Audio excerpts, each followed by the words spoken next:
Lucifer was not Satan. However,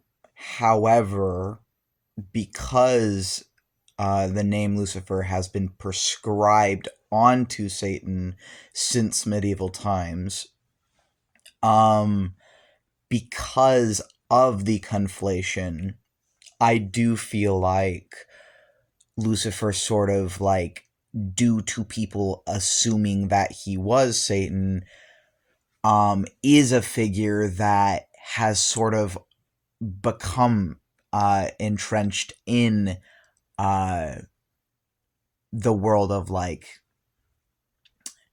Satan. So it's sort of one of these things where, from a historical standpoint, I don't believe that Lucifer is Satan. However, since all mythology is invented by humans. Like, let's be real. All mythology is written by humans. All gods are ways of describing things beyond us that have been anthropomorphized and given names by humans.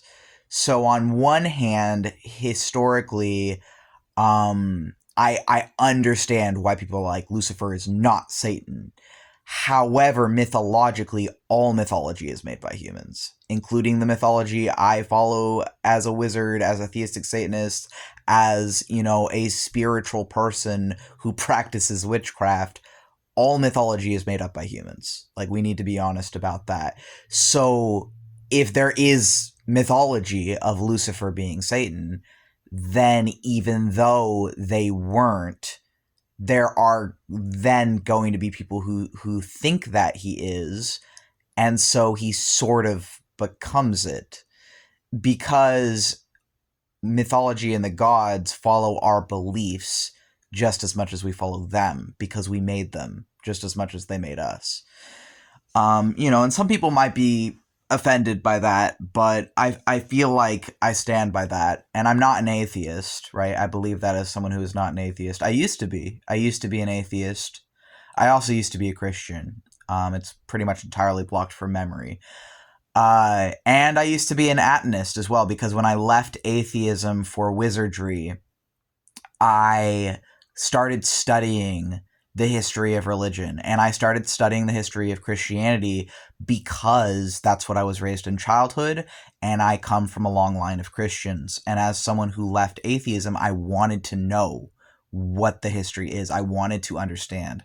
So I looked back and I'm like, where does this come from? Like, well, Christianity comes from Judaism. And I'm like, okay, well, where does Judaism come from? I'm like, oh, well, Judaism comes from the Canaanites and the Phoenicians, and a blending of different pantheistic and polytheistic pre-Abrahamic belief systems, as well as some Egyptian qualities. I'm like, okay, well, what was like the first monotheistic religion then?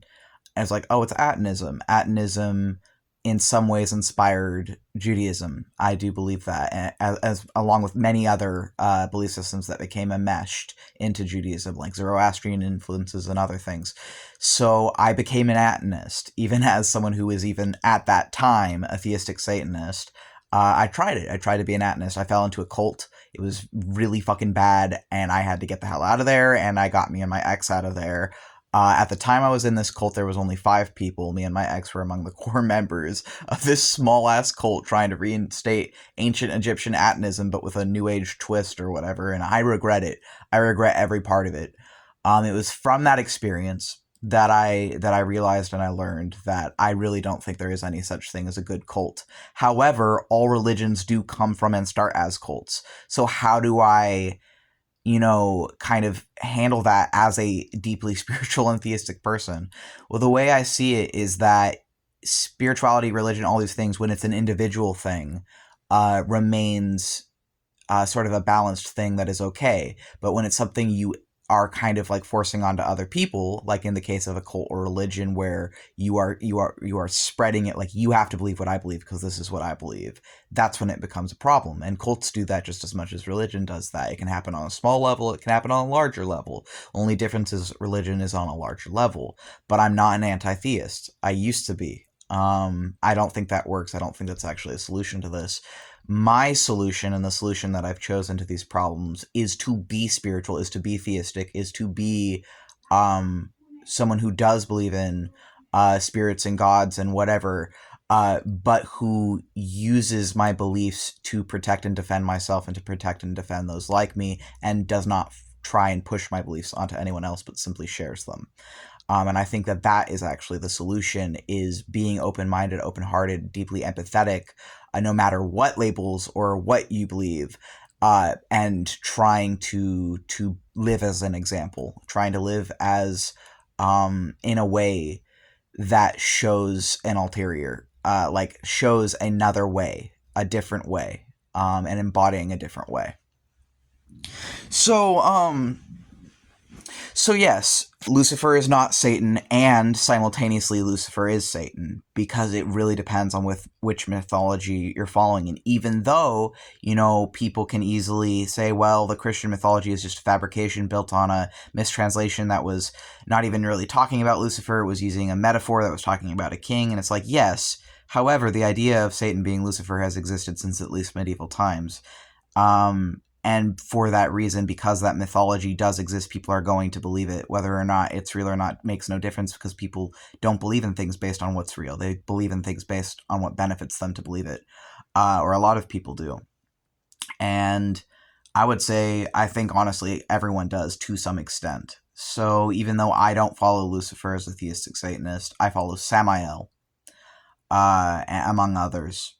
I follow Samael, I follow King Alamar, I follow Asmodeus, I follow Belial, I follow King Payman, I follow Leviathan, and some of these people like Leviathan, Belial, they're mentioned in the Bible. So, you can't tell me that my gods don't exist or whatever if you're a Christian, because they're demons in your Bible that existed before the Bible as well. But yeah, it's like, I know my gods are real.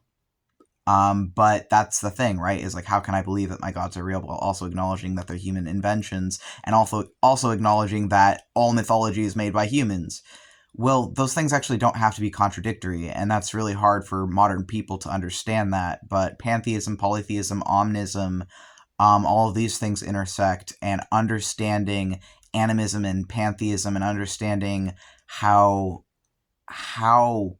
the gods overlap with humanity and the human imagination, it's not taking away their realness for me to describe them as psychological and historical and whatever. It's expressing their realness. These are real parts of us, real parts of our universe, real parts of our planet that we have given these names and these titles and these things, but they all represent the same things.